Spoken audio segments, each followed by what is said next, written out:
Merci beaucoup, bonsoir à tous, bonsoir à toutes. C'est un plaisir pour moi d'être ici à la Fondation Verdon. Je trouve que les expositions, d'ailleurs on se disait ça il y a quelques instants, les expositions qui sont présentées ici, eh bien elles dérogent aux règles parce qu'on dit habituellement que pour une exposition dans un musée, le visiteur lambda eh bien, consacre une heure de son temps. Eh bien, au fil du temps, je ne sais pas si vous avez vu l'exposition qui est à l'étage, c'est absolument impossible. Donc, si vous n'avez qu'une heure, sachez que vous ne verrez qu'une seule partie de cette exposition, tant cette présentation est foisonnante, intéressante, enrichie de témoignages, de documents intéressants et puis de stimulation par rapport à ce thème passionnant et extrêmement peu développé et traité. Et c'est un thème qui est immédiatement lié à l'art brut. Vous allez découvrir pourquoi au fil de ma présentation, hein, au fil, là on utilise ces fils un peu partout. Il y en a d'ailleurs qui se tissent, deux fils d'ailleurs qui se tissent entre la Fondation Verdon et la collection de l'art brut, parce que pour cette exposition, nous avons prêté des œuvres d'un artiste qui était une personne qui vivait à Lausanne, qui s'appelle Gaston Teucher.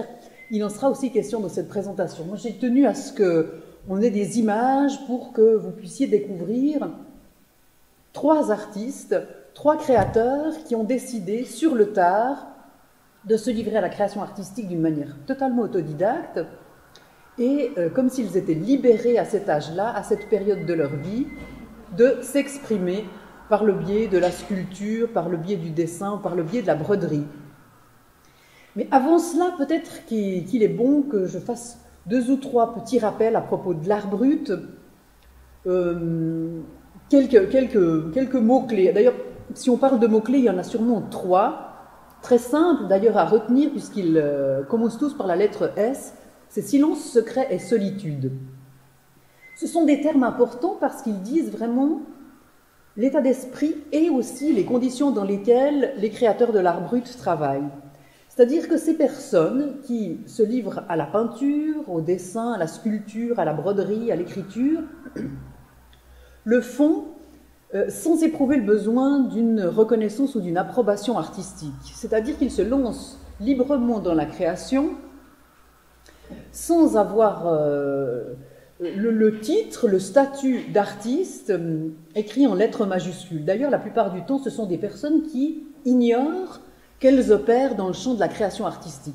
Ce sont des personnes autodidactes, disais-je, des personnes qui n'ont pas suivi d'école des beaux-arts, évidemment pas non plus d'académie, qui n'ont pas suivi la plupart du temps de cours d'expression artistique, et ça signifie qu'ils ne connaissent pas les usages, les règles et les normes. Alors on va parler d'ignorance, mais vous savez évidemment que l'ignorance est une notion habituellement négative, péjorative. Eh bien, lorsque l'on parle dans le domaine de l'art brut de l'ignorance, eh bien, c'est une notion qui prend soudainement une valeur toute féconde, parce que cette ignorance, disait Jean Dubuffet, donc, qui est à l'origine de ce musée, la collection de l'art brut, à l'origine aussi de l'art brut, puisqu'il a été le premier découvreur, premier collectionneur, premier exégète de l'art brut, Jean Dubuffet disait que cette ignorance donne des ailes. Ça signifie que ne pas savoir, eh bien, ça laisse le champ libre à la création imaginaire, à la création délirante, aux élucubrations lyriques, que sais-je. Enfin, ça laisse le champ libre. Donc, ce sont des personnes qui créent par eux-mêmes, on a dit qu'ils étaient autodidactes, et pour eux-mêmes, puisqu'il n'y a chez eux, dans leur création artistique, pas de destinataire, en tout cas pas un destinataire comme on l'entend habituellement dans le domaine de la création artistique. Il est évident que pour des artistes officiels, et je ne pose aucun jugement de valeur, hein, là, simplement je fais part de certains faits, pour un artiste officiel contemporain, le fait de créer des œuvres est étroitement lié au fait de les communiquer. Il crée des œuvres et souhaite les montrer, les présenter, les exposer, puis ensuite peut-être les vendre, être connu, reconnu, etc. Cette communication fait partie intrinsèque de sa démarche, la plupart du temps. C'est un fait. C'est en cela que les auteurs d'art brut se différencient principalement des créateurs officiels, on va dire, entre guillemets, des créateurs homologués, acceptés. Les auteurs d'art brut n'éprouvent pas le besoin de présenter leurs œuvres, c'est-à-dire de savoir si leurs œuvres sont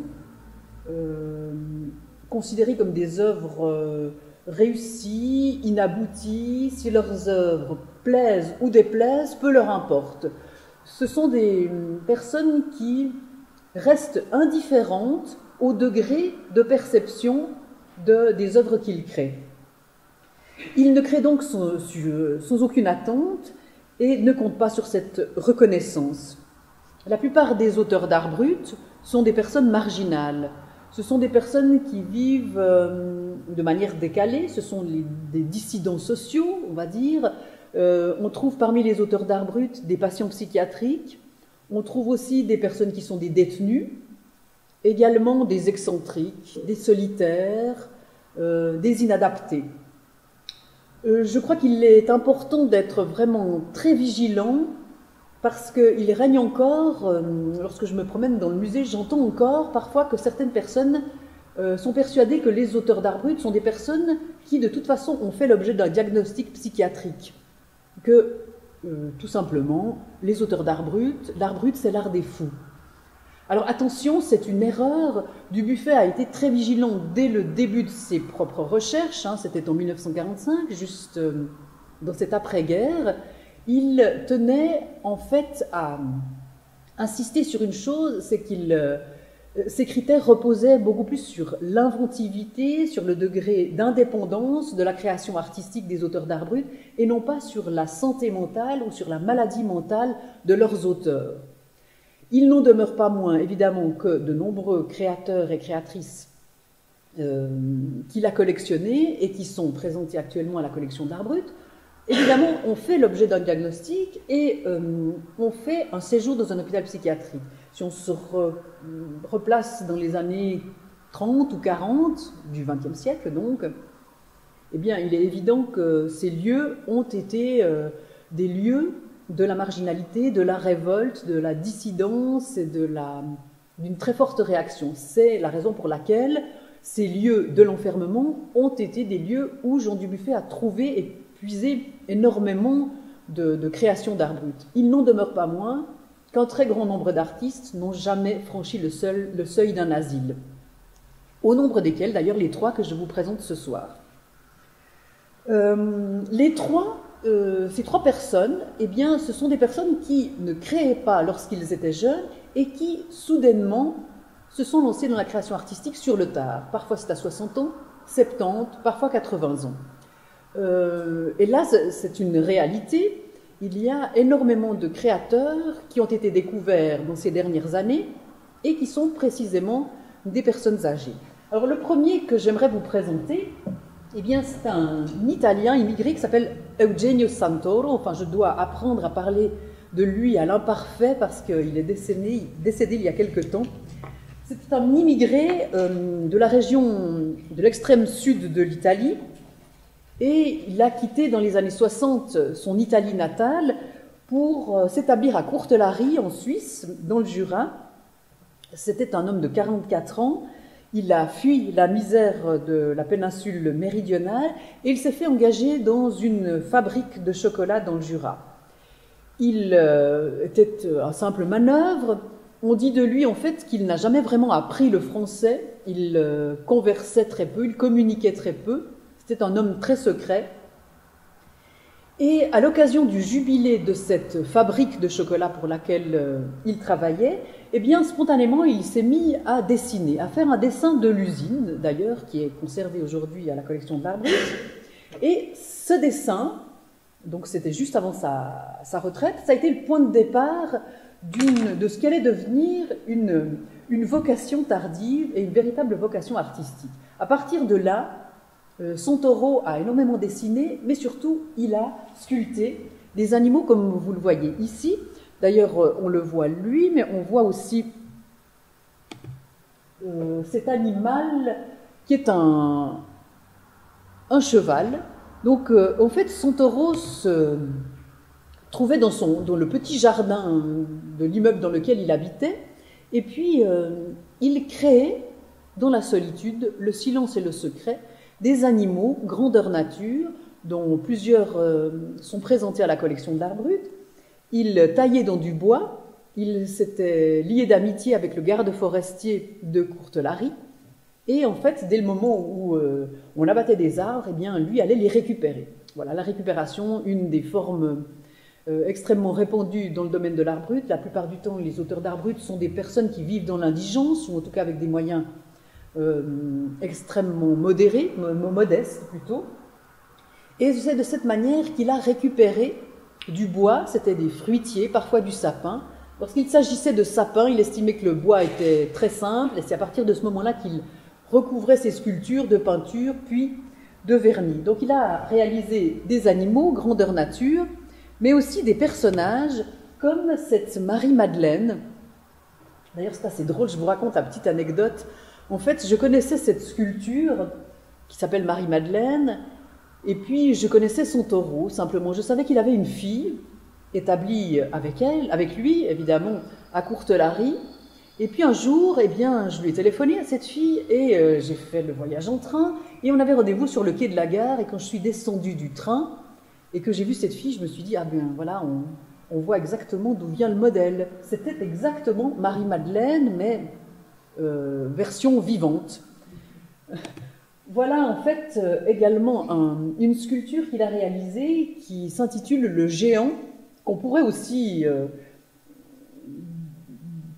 qualifier de autoportrait, mais presque à contrario. C'est une sculpture qui est présentée dans l'exposition permanente de la collection de l'Art brut. C'est une sculpture intéressante dans le sens où ce géant est géant, justement, immense, très grand, solide, très fort, alors que son taureau, lui, était petit et menu de stature. D'ailleurs, il avait été mobilisé, il était parti au front, il avait fait l'expérience de la guerre, une expérience extrêmement traumatisante pour lui. Il avait aussi fait l'expérience des camps de travaux forcés pendant 2 ans, et il expliquait en fait qu'il avait énormément perdu de poids, et qu'à partir de ce moment-là, il n'avait jamais réussi à reprendre ce poids. Il était resté donc un homme extrêmement fin, très mince, maigre même, comme si c'était là le signe de cette marque indélébile de ce traumatisme. Ce qui m'a semblé intéressant, je reviens peut-être à l'image précédente, lorsqu'on est devant ces œuvres, c'est de voir en fait qu'il y a toujours la figure, le visage de ces personnages, ou alors la gueule des animaux, qui est toujours un peu tordue, un peu déformée. On voit aussi que ce personnage est toujours dans une sorte d'état de déséquilibre. Le visiteur, lorsqu'il est devant ses œuvres, a un peu l'impression d'avoir des troubles de la vision. Il y a une sorte de nouvelle attraction dont traite son taureau, et qui fait que ces sculptures subissent une sorte de déséquilibre et une distorsion anatomique, comme en fait si c'était l'expression d'une déchirure existentielle qui le touchait au plus profond de lui-même, dans son intimité. Il est intéressant aussi de savoir que la manière dont en fait la collection d'art brut a pris connaissance de ces sculptures. Une personne qui s'appelle Maurice Borne, qui est ethnologue et architecte, était établie aussi dans le Jura, et un jour, en se promenant à Courtelary, a découvert, en guignant un peu dans le jardin, cet homme qui, seul, sculptait ces animaux et ces personnages grandeur nature, a estimé que ses œuvres étaient d'un grand intérêt, et est entré dans une relation d'amitié avec son taureau, et a pris le parti de communiquer l'intérêt de ses œuvres à la collection de l'art brut. Au moment où il a été décidé que ces œuvres seraient présentées, montrées, exposées à la collection de l'art brut, eh bien Santoro était persuadé d'une chose, c'est la chose suivante, c'est que ces œuvres ne seraient pas présentées comme les œuvres de lui-même, Eugenio Santoro, mais bel et bien de Maurice Borne, c'est-à-dire son ami qui n'avait simplement joué que le rôle d'intermédiaire et qui avait estimé qu'elles étaient dignes d'intérêt. Je trouve que ce genre d'information est loin d'être une anecdote.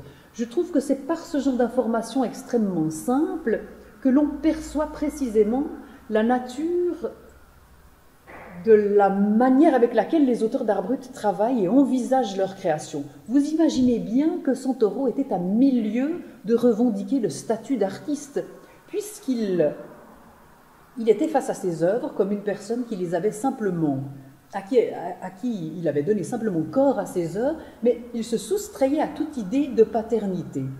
Intéressant aussi de savoir que l'une de ces sculptures, lorsqu'elle a l'idée était qu'elle soit acquise par la collection de l'art brut, eh bien Santoro a vraiment désapprouvé le fait l'idée était de lui offrir quelques milliers de francs.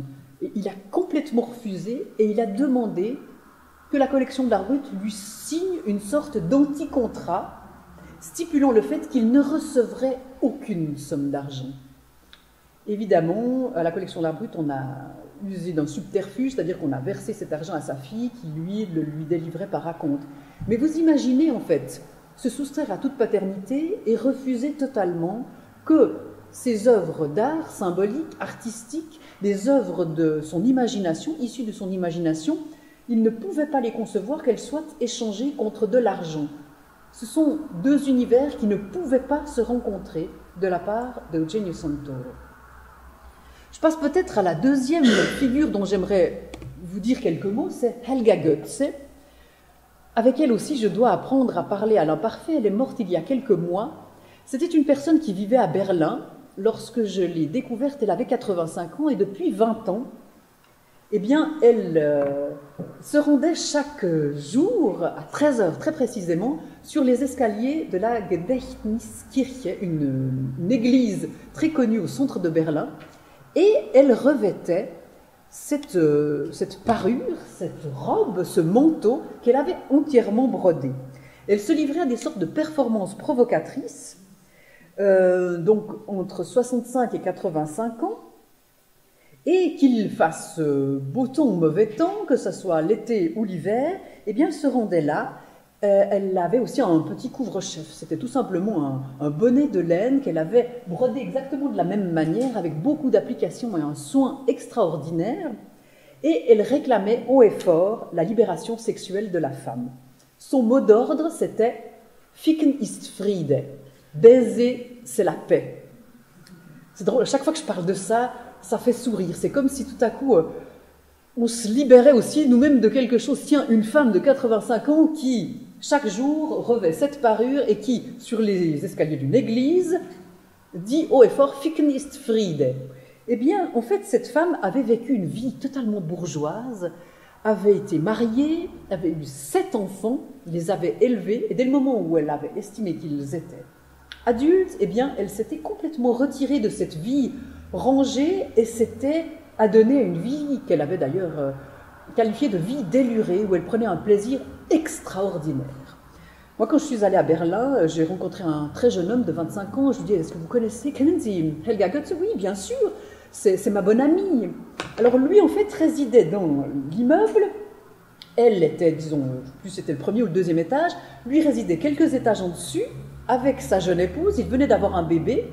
Et tous les vendredis soirs, il passait la nuit chez Helga Goetze. En fait, Helga Goetze revendiquait ce pouvoir, et le vivait aussi, ce pouvoir de libération de la femme, ce plaisir charnel. Et sur les broderies qu'elle avait créées par dizaines et par dizaines, ces broderies sont d'une exceptionnelle qualité, parfois très grandes, parfois de 2 mètres sur 1 mètre, d'autres fois plus petites. D'autres fois, elle a aussi créé un leporello, vous savez, ces créations qui se plient, qui donnent toutes sortes d'informations. Sur ce leporello, en fait, elle avait brodé toutes les stations, entre guillemets, de sa vie, elle, lorsqu'elle est avec ses enfants, lorsqu'elle les allaite, etc., jusqu'à ce qu'on arrive à elle, nue, dans des poses lascives et provocantes d'ailleurs, comme dans ces broderies où les femmes invariablement sont présentées nues, complètement nues, dans des poses d'ailleurs très provocantes parfois, et elle a sorti ses compositions, et puis vous voyez d'ailleurs comme ces compositions sont extrêmement bien construite, avec beaucoup de rigueur et de soin. Il ne s'agit pas du tout d'ailleurs d'une création complètement anarchique, délurée, et non maîtrisée. Tout au contraire, ces œuvres sont faites avec, vous savez, ce petit point de crochet d'ailleurs, qui est le point de la chaîne. Hein, c'est une boucle et puis il y a un fil qui relie à chaque fois des boucles. La particularité de ce point, c'est qu'en fait, ce point est très plat. On peut donc dire que Helga Goetz, qui s'y connaissait bien d'ailleurs en matière de broderie, a choisi ce point parce qu'il est très proche du trait graphique. Elle ne brodait pas en relief avec des qualités saillantes. Hein. Elle brodait vraiment le plus plat possible, hein, comme si c'était en aplat, dans des couleurs extrêmement multicolores, très vives, et en assortissant toujours ces compositions, ces figures, ces motifs iconographiques de mots, d'aphorismes qu'elle invente, en empruntant quelques morales, entre guillemets, à diverses mythologies. D'ailleurs, elle fait énormément de jeux de mots. C'est une femme qui a d'ailleurs été drôle, espiègle. Et ce qui est intéressant de voir aussi, c'est qu'elle revendique la liberté sexuelle et le plaisir charnel de la femme par le biais de la broderie, qui d'ailleurs a été l'une des techniques symboles de l'assujettissement des femmes, hein, qui devaient suivre le si bien nommé patron, le canevas, le modèle. Donc en fait, elle fait voler en éclats, Helga Goetz, tous ces modèles, revendique ce plaisir charnel avec beaucoup de jubilation. Elle non plus, d'ailleurs, hein, comme son taureau, d'ailleurs, n'a jamais fait l'objet d'un diagnostic psychiatrique, et effectivement était une femme marginale, qui était une dissidente, une désobéissante, évidemment aussi de la création artistique, n'a jamais vendu ses œuvres, n'a jamais demandé quoi que ce soit en retour, et avait simplement un plaisir éperdu, et trouvait un plaisir éperdu à créer dans le silence, le secret et la solitude, dans ce tout petit appartement de Berlin, vraiment avec très très peu de commodité, tout simplement ces espèces d'illumination multicolores. La dernière personne que j'aimerais vous présenter, eh bien, c'est Gaston Teucher, dont on pourra voir, si le cœur vous en dit d'ailleurs, quelques créations dans l'exposition au premier étage. Elles sont à l'entrée. Gaston Teucher était un drôle d'homme, c'était un instituteur, et dès le moment où il a été mis à la retraite, c'est un homme qui a commencé à dessiner, mais de manière très étrange, non pas sur de beaux papiers d'arche ou papier très épais, non, rien de cela. En fait, il allait farfouiller dans les poubelles, hein, comme s'il envisageait ce lieu comme le lieu d'une possible récupération, un lieu où il allait trouver support à sa réflexion et à ses délires vertigineux. En fait, il recueillait toutes sortes de papiers jetés à la corbeille, des emballages métallisés. Il fumait énormément et puis il récupérait ces petits papiers métallisés qui enveloppent les cigarettes. Quand bien même les papiers étaient tachés, maculés, eh bien ça ne l'empêchait pas du tout de les récupérer. Tout au contraire, il voyait là le début de ce qu'il allait révéler, de ces papiers-là froissés.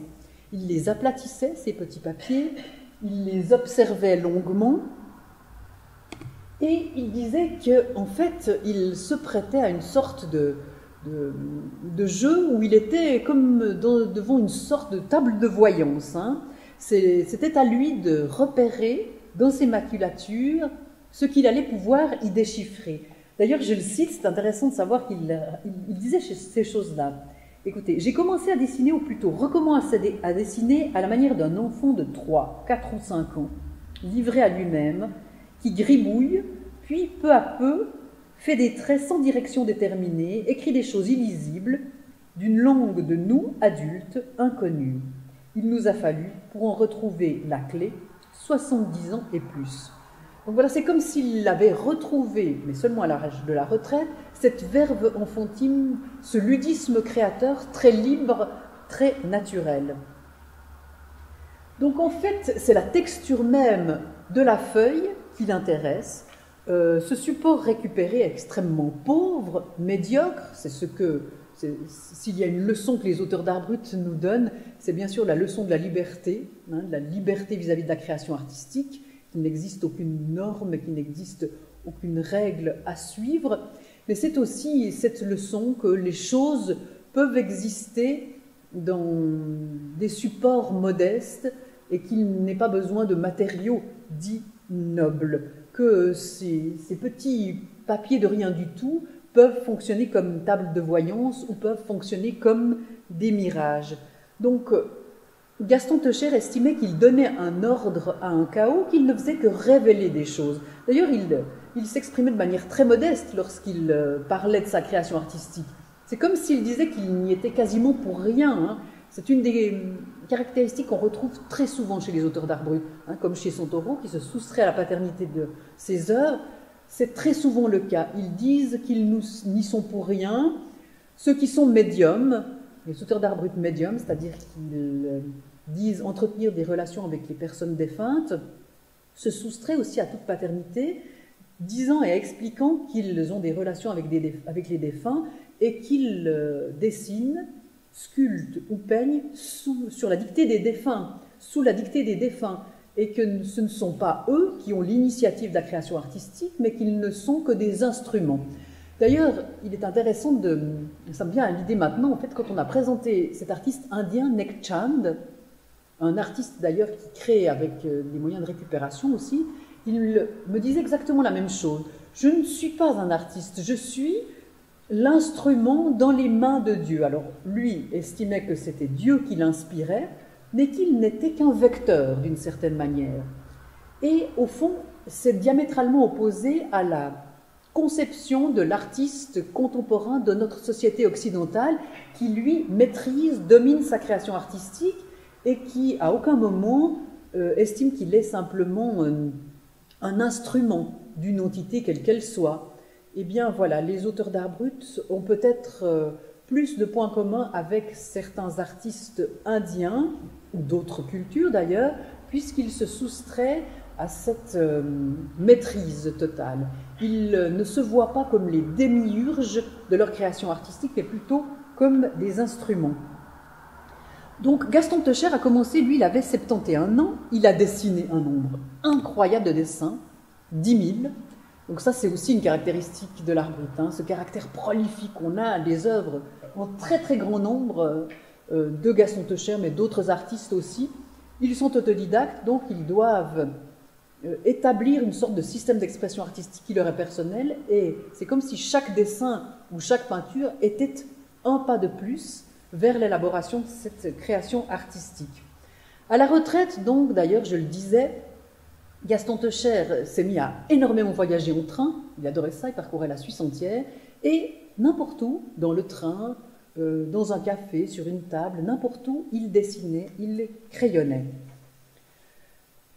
Ces trois artistes que l'on a découverts très brièvement ensemble, eh bien, ça donne à la création, comme je l'ai dit, sur le tard. On assiste à des naissances fulgurantes de vocations tardives. On ne peut s'empêcher de se dire que on peut voir dans l'émergence de ces créations artistiques tardives, eh bien, une réaction face à la proscription sociale à laquelle sont condamnées les personnes âgées dans notre société.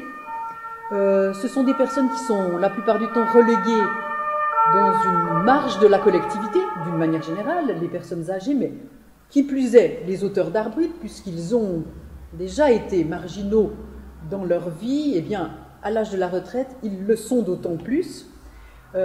Ces personnes âgées n'exercent quasiment plus, si ce n'est plus du tout, aucune forme de référence, aucun rôle de référence. Ce sont des personnes déresponsabilisées.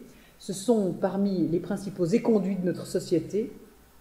Eh bien, Santoro, Goetze et Teucher sont des personnes qui ont estimé qu'il n'y avait plus du tout de contraintes à l'âge de 60 ou 70 ans, qu'ils ne ressentaient plus du tout aucune pression et que cette période a été très propice à la création extraordinaire, extravagante, et que cette période eh bien, a été favorable à une sorte d'émancipation, mais une émancipation qu'il faut lire comme un acte de résistance symbolique. Voilà, on a l'impression qu'à la fin de leur vie, ils peuvent enfin s'autoriser à larguer les amarres pour retrouver des pulsions créatrices innées, enfouies, sans aucun doute archaïques, puisque chaque être humain, Dubuffet le disait, possède au plus profond de lui-même des pulsations créatrices, mais que l'on fait sommeiller au plus profond de nous-mêmes. Eh bien, les auteurs d'art brut ne font jamais taire cet enfant en eux, ne tuent jamais ces pulsions créatrices. Ce sont des personnes essentiellement rebelles qui, donc, dans ces trois cas, sur le tard, les laissent émerger et jaillir. Ils convoquent une inventivité qui, à la fois, est une inventivité espiègle, mais tout autant une insolence audacieuse. Ce sont des personnes qui se conduisent de manière illégitime, qui prennent la parole, ce droit à la parole qu'on ne leur a pas donné, qu'on leur a refusé. Et ce sont des protestations, certes pacifistes, mais des protestations qui ont, si on sait les regarder, un pouvoir insurrectionnel et qui ont un pouvoir suggestif, fécond. Je suis persuadée que vous-même arrivez à décrypter selon vos envies, selon votre propre regard et votre propre interprétation certaines figures dans ces traits, dans ce fil qui se déploie sur de tout petits papiers. Ces vocations tardives sont apparues à une période de la retraite, une période qui semble très féconde. Moi, je vous ai apporté quelques images, si cela vous intéresse d'embarquer avec vous les images de ces personnes qui ont laissé jaillir cette création artistique. Je vous rends attentif au fait aussi que nous présentons depuis quelques semaines une exposition consacrée à l'art brut fribourgeois et que l'un des créateurs que nous présentons dans le cadre de cette exposition est âgé de 101 ans. Donc voilà, c'est un magnifique exemple, lui aussi, il était là au vernissage, d'une personne qui s'est complètement laissée aller dans le sens positif et riche de l'expression pour donner corps à un monde tout à fait inventif et ingénieux. Voilà, je parlerai volontiers pendant une nuit d'orage avec vous, mais je m'arrête là.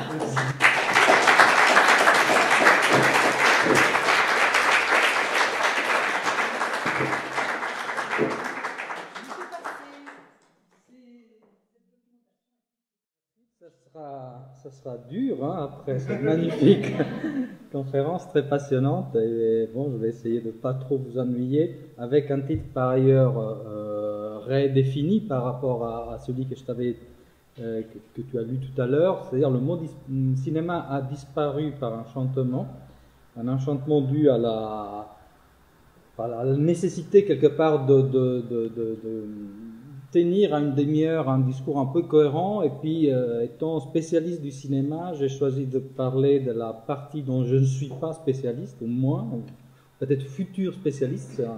C'est un domaine en exploration, c'est-à-dire celui de la presse illustrée, parce qu'au fond, je me suis rendu compte que si la figure de l'ancêtre avait sa place au cinéma, et au fond, elle l'a toujours, dans la presse illustrée de cette période-là, de la période de l'entre-deux-guerres, la figure de l'ancêtre, en tout cas du vieillard, de l'ancien, avait un rôle important, en tout cas numériquement en tout cas, mais on verra, je ne pense pas que numériquement, qui a par contre plutôt disparu, qui alors est traité de manière très différente.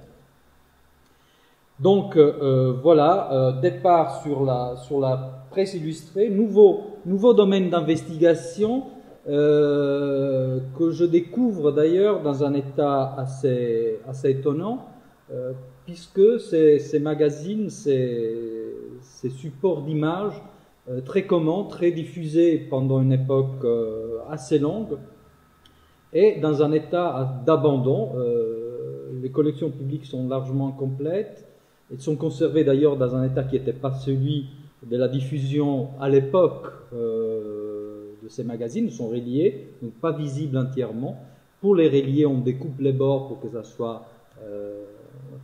que la reliure soit jolie. Donc une partie de l'image est aussi abandonnée. Donc il y a très peu de collections complètes. J'ai récemment eu l'occasion de constater que la collection de Dvork, donc un des titres majeurs de la Bibliothèque nationale, pour les années 70, donc pas très, très lointain, est en bonne partie collée par l'humidité. Donc nous sommes face à des objets, au fond, qu'il faudra redécouvrir et il faudra réinvestir à la fois du regard de la conservation. On est dans un musée, je pense que c'est quelque chose d'important à dire, et à la fois d'un regard analytique du chercheur.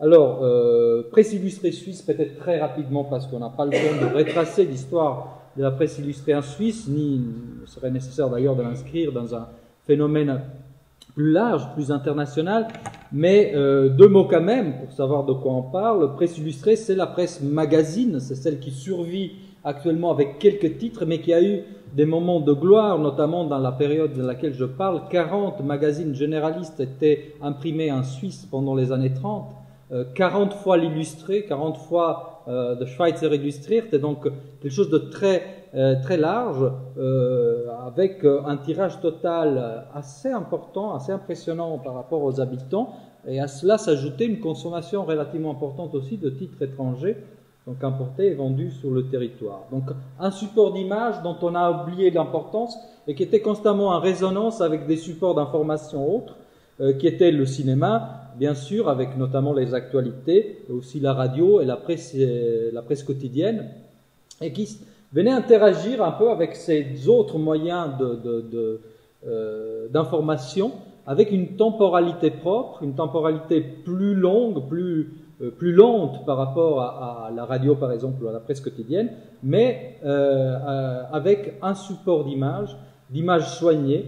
L'héliogravure en Suisse avait atteint une qualité assez impressionnante. On s'en aperçoit encore maintenant. Un feuilleton des magazines de la fin des années 20, on est ébloui par la qualité de ces impressions. Et on a vraiment l'impression d'une beauté plastique de ces images. La presse illustrée est née bien avant ma période, donc elle est née sous forme de presse gravée, avec la gravure dans les années, disons, du premier tiers, la fin du premier tiers du 19e siècle. Elle devient photographique au début du siècle, et elle a un peu son âge d'or dans l'année des entre-deux-guerres. Voilà, je pense que ça va suffire comme introduction, je suis prêt à revenir sur ça. Alors, figure de l'ancêtre, et je commence expressement avec celle qui n'est pas une figure de l'ancêtre, et un titre qui par ailleurs ne montrera pas de figure de l'ancêtre. Donc je prends un contre-pied, je montre ce dont je ne parlerai pas. Pourquoi ? Parce que il me semble que ça donne une idée assez intéressante de ce qui est une couverture dans cette époque-là, 1934, un journal qui a disparu à partir disons, des années 60 et qui est réapparu récemment, Sie und Er, une invention de Ranger, et qui met comme couverture, comme image de couverture, avec très peu de texte, une économie de texte que nous connaissons plus actuellement, cette image, il faut s'imaginer un format très grand, proche du A3, cette image d'un enfant, de quelque chose qui est évidemment très éloigné de l'actualité, qui est une image suspendue, dans un ton suspendu, qui ne renvoie pas à une actualité, mais qui renvoie à un état, à un âge, qui, au fond, permet de parler du non-actuel, quelque part de l'éternel, de ce qui a toujours eu lieu. Et je vous montre des enfants parce que, évidemment, si je vous montrais que des vieillards, on pourrait imaginer effectivement que cette figure du vieillard est cristallisée à elle seule à peu près toute cette atemporalité. Évidemment, lorsqu'on parle d'atemporalité, on pense à un passé éternel. La figure du vieillard pourrait être plaquée sur cette envie de passé éternel, et puis non, l'enfant va servir aussi presque exactement de la même manière. Alors je vous propose comme ça une rapide sélection à la fois de titres de cette presse illustrée dont beaucoup sont disparus, et de enfants dans des situations diverses, dans un donné à voir qui nie au fond tout rapport à l'actualité, qui par ailleurs est contenu à l'intérieur de ces magazines. Beaucoup de ces titres ont disparu, parfois récemment, Et au fond, je vous ai mis les références, mais ces photos sont relativement semblables dans un laps de temps d'une quinzaine d'années, sans véritablement qu'on puisse observer un changement. Un changement, il y aura dans certains titres qui vont choisir l'actualité et que l'actualité, vers les années 30, vers le milieu des années 30, l'actualité s'impose dans des titres comme l'Illustré, par exemple, et fuit dans des titres comme Schweitzer Familie, ou, pour rester en Suisse romande, des titres comme En Famille ou L'Abeille. Donc il y a une sorte de partage, et les titres qui choisissent l'actualité vont de moins en moins proposer ces sortes d'images atemporelles. Ces deux sortes de presse sont généralement partagées par les professionnels de l'époque, comme la presse familiale, la presse illustrée familiale, qui fuit l'actualité, en tout cas dans la couverture, et la presse hebdomadaire d'actualité, qui au contraire essaie de s'axer, de s'ancrer sur des événements de la semaine. Dans les deux cas, l'actualité est contenue à l'intérieur, même si dans des dimensions différentes. Voilà encore l'abeille.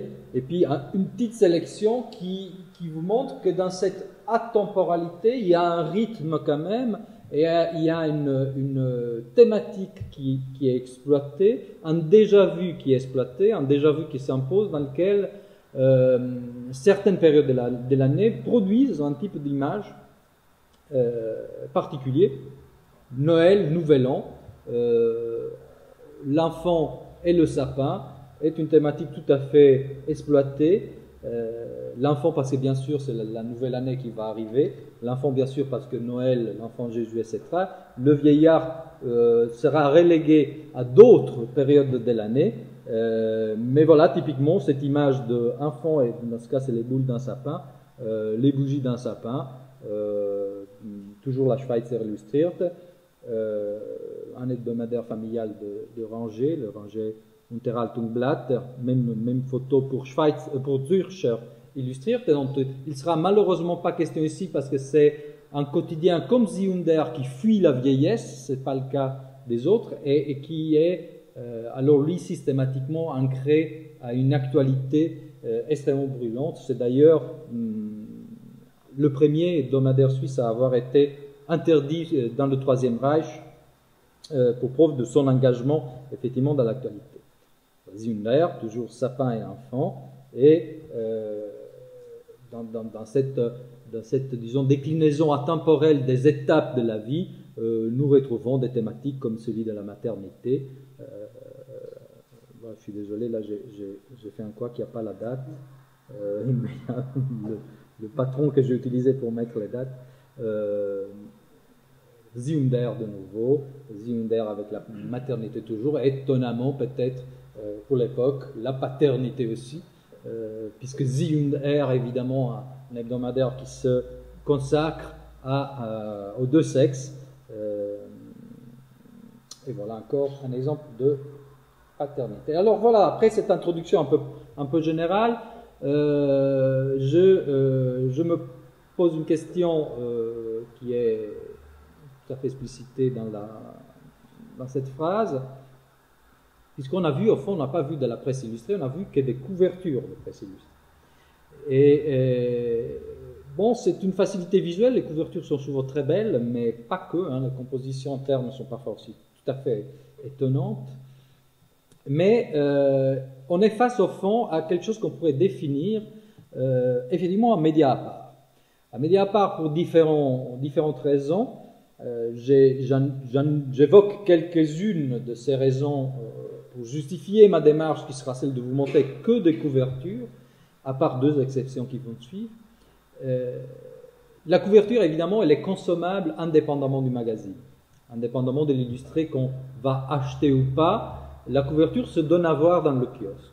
Elle est conçue comme telle, elle est conçue comme, au fond, image d'appel d'un contenu du magazine, mais à l'époque, elle parle très souvent d'autre chose du contenu du journal lui-même.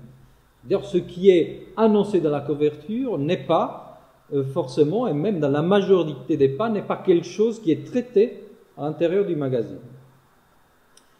Donc, une indépendance thématique, une indépendance dans l'état de conservation. Ces magazines illustrés étaient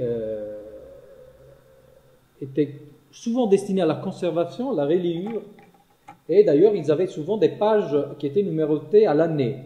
Donc, ça commençait à le premier numéro de l'année, et puis ça finissait à page 1250, au 52e numéro de l'année. Donc, ce qui permettait de les relier à un volume et avoir une trace des événements de l'année, mais dans cette proposition de trace, il y avait dans certains de ces titres une partie périssable, une partie qu'on éliminait, et c'était justement la couverture.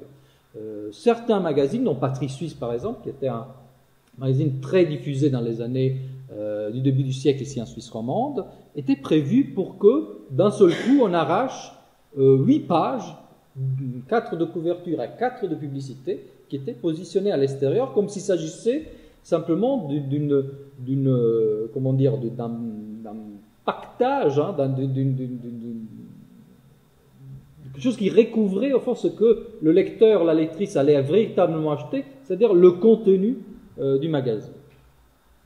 Donc couverture séparable, couverture à thématique propre et couverture qui se donne à lire dans des situations où le magazine est lui caché par la couverture. Donc quelque part, fonctionnement propre, même si la couverture se doit de maintenir au fond une certaine frustration par rapport à ceux qui la consomment, parce que sans cette frustration, elle manquerait quelque part son rôle premier, celui de donner envie quand même d'ouvrir le magazine, de l'acheter en tout cas. Voilà, sur cette donnée préalable, donc maintenant je me sens douané du fait de vous montrer l'intérieur de ce magazine, et on va partir dans un voyage au travers les couvertures montrant des personnes âgées. Néanmoins, pour vous dire que je vais quand même regarder ce qu'il y a à l'intérieur, voici des exemples de thématiques d'articles photographiques dans lesquels la vieillesse, disons, est thématique de reportage photographique, avec le village des personnes entre 100 et 120 ans, je lis bien. Non, je lis mal, c'est plus facile. Entre 80 et 100 ans, cet autre article, cette fois, toujours dans un hebdomadaire suisse alémanique, de comment vivre en pleine santé sa vieillesse. C'est bizarre parce que tout le monde fume dans cette. Alors voilà, c'est peut-être pas les meilleurs conseils à dire. Alors, évidemment, si on parle de vieillesse, en tout cas de personnes âgées ou de figures d'un ancêtre, on va se heurter à la logique aussi du portrait. Qu'est-ce que c'est le portrait pour la presse? Et je vais encore une fois, comme j'ai évacué quelque part les portraits d'enfants, les portraits qui parlent d'enfants, tout en sachant que c'est quand même un visuel qu'il faut questionner lorsqu'on questionne cette image de l'ancêtre. Je vais évacuer certains vieillards qui ont traditionnellement été l'objet de portraits de presse, et c'est normalement c'est les nécrologes célèbres, c'est la suite de personnalités qui décèdent pendant l'année et auxquelles on consacre une première page. Alors vous avez ici deux survivants, je parle des magazines, parce qu'évidemment Karl Spittler, lui, il n'a pas survécu, mais vous voyez bien que la Schweizer Illustrée ont la même couverture dans ces années 20, Illustrée né en 21 comme clone de la Schweizer Illustrierte Zeitung à l'époque, et il arrivait assez souvent qu'ils aient la même couverture. Lorsque c'était le cas, je vous ai laissé les deux. Alors voilà, suite de personnages âgés, de photos officielles de personnages âgés. Évidemment, lorsque le thème est trop francophone, la Schweizer Illustrierte met autre chose à la première page. Il laisse à l'illustré le soin de s'occuper du défunt célèbre. Et l'inverse est évidemment vrai. Alors, il y a une longue liste de ce type de portraits. Du personnage, là il s'agit du 5e anniversaire de la naissance et non pas d'un décès, mais l'idée est au fond proche. La mort de Clémenceau aussi donne une première page sur l'illustré à l'époque, donc un portrait donné à voir, encadré par ce type de couverture qui restera au fond la maquette de la couverture de la presse illustrée jusqu'à quasiment la fin des années 30. C'est le modèle allemand, c'est la Berliner Illustrierte Zeitung qui a imposé en partie ce modèle. Et voilà, on donne à voir, on rappelle la figure du défunt comme on le faisait sous différentes formes, dans différentes situations, masse mortuaire, photo souvenir, photo mortuaire, bordée de noir, enfin il y a cette logique-là. Le magazine illustré prend aussi cette démarche. Alors, si j'exclus ce type de photos de l'analyse, c'est parce que les photos d'ancêtres dans la presse illustrée suisse, c'est des photos d'anonymes. Il ne s'agit pas du tout de figures célèbres, le nom n'est même pas évoqué, il s'agit de figures tout court. Et ça vient à évoquer un type de portrait qui n'est pratiquement plus utilisé par la presse magazine, qui est effectivement le portrait anonyme. C'est anonyme dans les années 20 et 30, années de grands relents d'investissement symbolique et identitaire, ont fait un usage absolument phénoménal. Alors, je vous ai montré les enfants, je vous montre maintenant les jeunes filles. C'est souvent la jeune fille en costume qui remplit ce rôle dans la presse illustrée suisse. Et ce type de couverture qui n'ont aucun autre motif que celui de rappeler, de réaffirmer une identité nationale par le biais du folklore, du traditionnel, sont très courantes et dans des supports, par ailleurs, des supports illustrés qui peuvent être par ailleurs très modernes au niveau de la maquette, très modernes par rapport à l'utilisation de l'image. L'éco-illustré, par exemple, hebdomadaire catholique, Châtillier, d'un certain sens, reprend la maquette d'un illustré comme vue, avec une fantaisie, une utilisation de l'image absolument extraordinaire. Je vous passe comme ça rapidement en revue ce type de figure identitaire. Ceci, mon bûcheron de la Suisse primitive, voilà. On n'a aucune autre raison de montrer ce bûcheron de la Suisse primitive. Il n'y a aucune actualité qui justifie, sinon effectivement l'envie de renforcer, de réaffirmer quelque part un élément identitaire complètement éloigné du quotidien des acheteurs de ce type de magazine, mais quand même réaffirmé en tant que liant identitaire de tous ces lecteurs-là, et encore une fois, des deux côtés de la Sarine, avec la même image reprise par les deux plus grands tirages de l'époque, qui sont la Schweizer Illustrierte Zeitung et l'Illustré. On arrive à l'ancêtre, c'était le moment, vous me direz, avec une première promenade dans l'ancêtre qui fait nouvelle. Et l'ancêtre qui fait nouvelle, c'est le centenaire. Et on peut le mettre effectivement en première page lorsqu'il s'agit du plus vieux habitant de Suisse.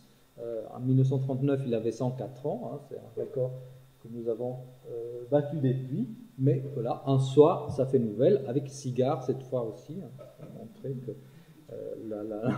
la fumée, enfin, évidemment, on ne ferait pas de la même manière, on ne gérerait pas de la même manière l'information. Donc la vieillesse est thématisée en tant que telle. Hein, ces trois personnes âgées sont légendées. Est-ce que tu te rappelles encore? Te rappelles-tu encore? Donc le souvenir, évidemment, donc lié à une espérance de vie passée, ainsi de suite. Hein, la vieillesse donnée à voir en tant que telle est tout à fait présente. Voilà, je feuillette avec vous certaines de ces couvertures.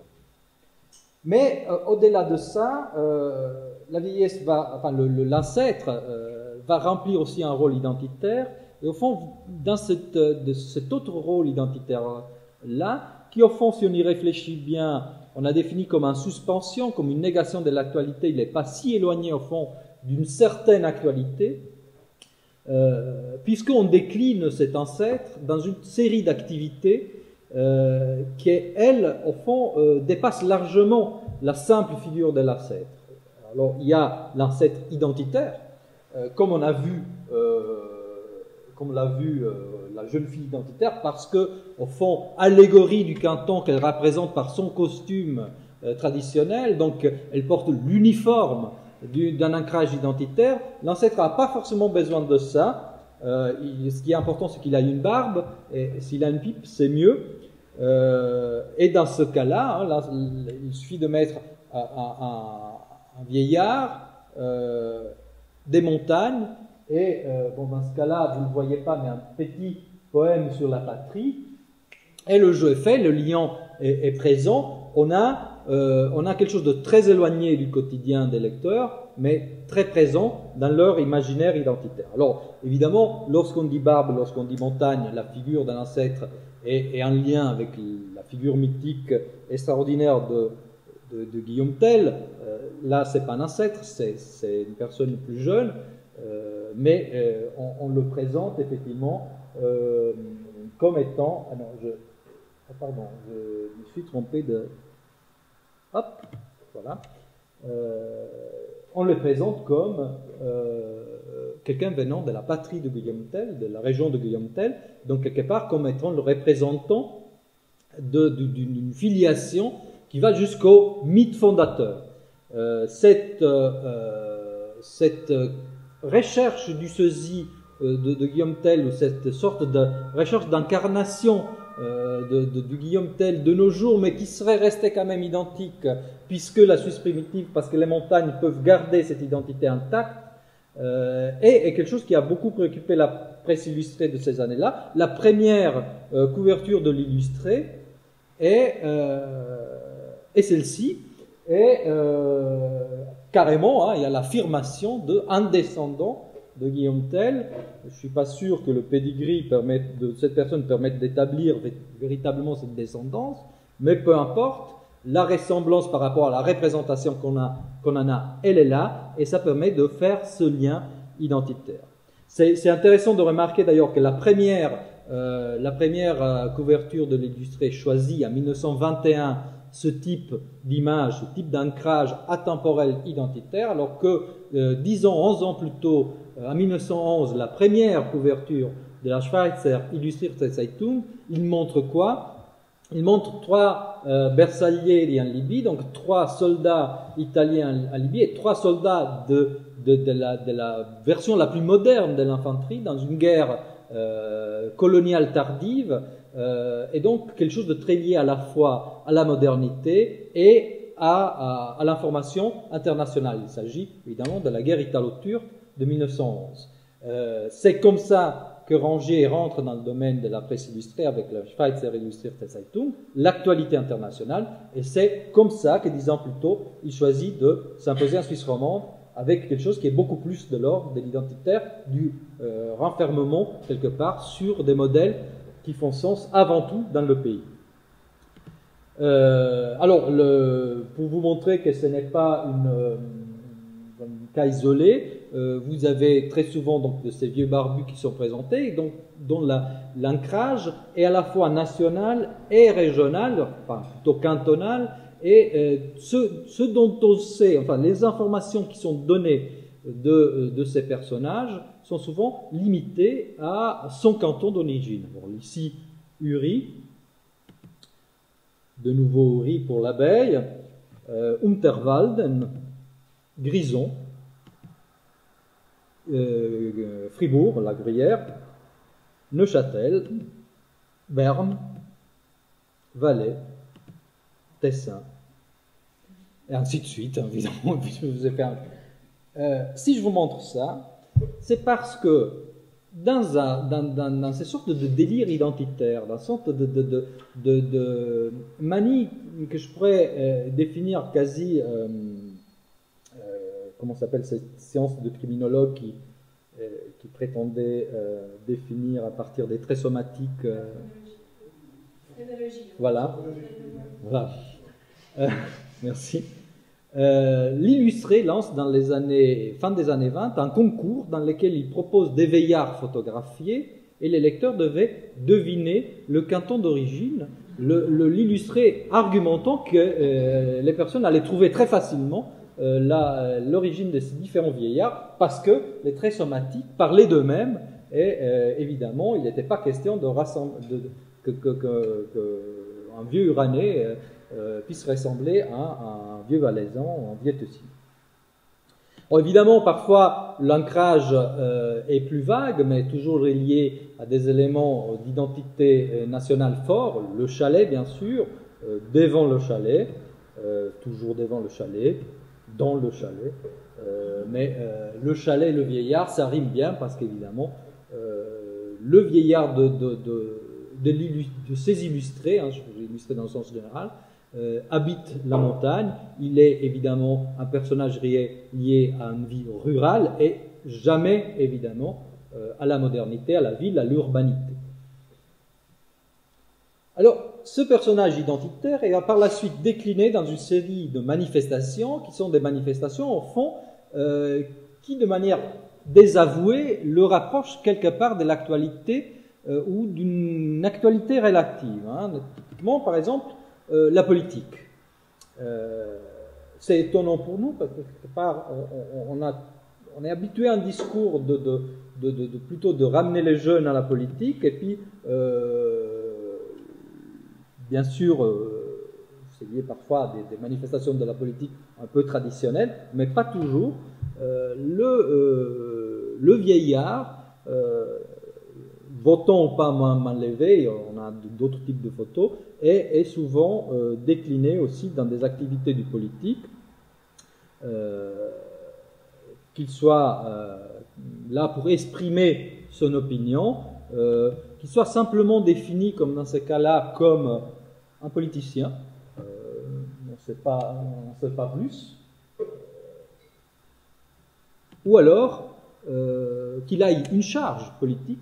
Et vous avez ici le maire de, mais vous ne saurez pas de quel village, parce qu'au fond, ce n'est pas un village spécifique, mais c'est un village imaginaire, qui est tout village traditionnel de la Suisse.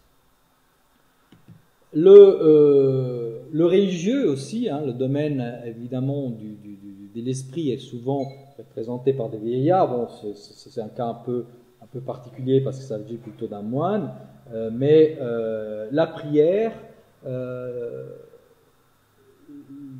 est quelque chose, surtout pour des hebdomadaires comme celui-ci, qui sont des hebdomadaires qui se réclament d'une confession spécifique, est quelque chose qui est aussi assez présent. Il y a d'ailleurs un jour qui convient particulièrement à la représentation de l'ancêtre, et dans ce cas c'est un ancêtre de sexe féminin qui est représenté, la veuve, c'est les jours des morts. Autant Noël, c'est les enfants avec le sapin, autant c'est en novembre, mais c'est le 3 novembre, c'est la vieille femme avec une croix qui peut être représentée.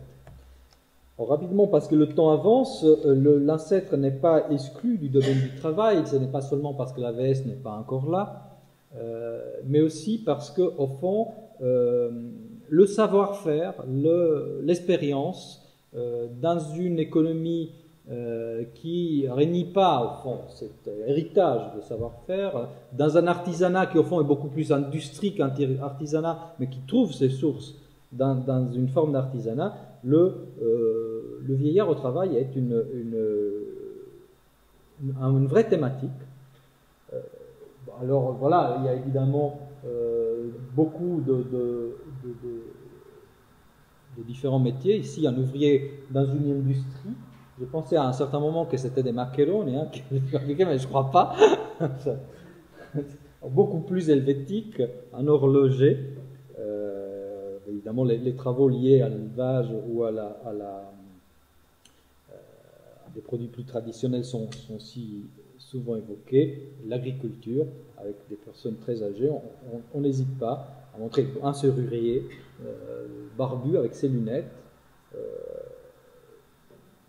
Celui-ci, un autre horloger, ainsi de suite, des vieillards travaillant, quelques femmes aussi. Celle-ci est le cueil des betteraves, et voilà un marin, pas suisse cette fois, mais aussi âgé. Enfin, cette déclinaison est intéressante parce qu'on n'hésite pas quelque part à jouer un peu sur l'actualité en la présentant sous cette forme quelque part éloignée, forme de suspension. Et le travail est parfois aussi le travail militaire, à la fois dans sa représentation historique, mais aussi avec un jeu de regard. On est ici avec une couverture de 1942, j'ai pas mis la date, dans laquelle on montre un vieillard avec son ancien uniforme, donc un soldat du temps passé, mais évidemment en 1942, la figure du soldat est tout à fait actuelle, et donc c'est une figure qui permet effectivement, comme d'ailleurs les précédentes, de faire un lien constant entre un passé suspendu ou un temps suspendu et une actualité quelque part criant. Et c'est effectivement entre ces deux espaces qui s'organisent cette mise en scène de l'ancêtre, à la fois identitaire, à la fois éternelle et à la fois dans l'actualité. Voilà, je voulais conclure après avec une note comme ça, un peu rose.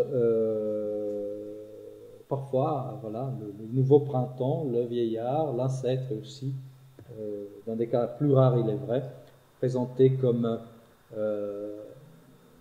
quelqu'un qui peut recommencer dans le domaine de l'idylle amoureux, et ces figures attendries sont aussi quelque part parsemées, mais on rentre là plus dans le domaine de l'anecdote et du petit clin d'œil qu'autre chose. Voilà, c'était un parcours un peu comme ça, un survol sur cet imaginaire, que je suis en pleine exploration, l'exploration continue, et donc je ne vous donne pas des résultats, mais plutôt une première approche, un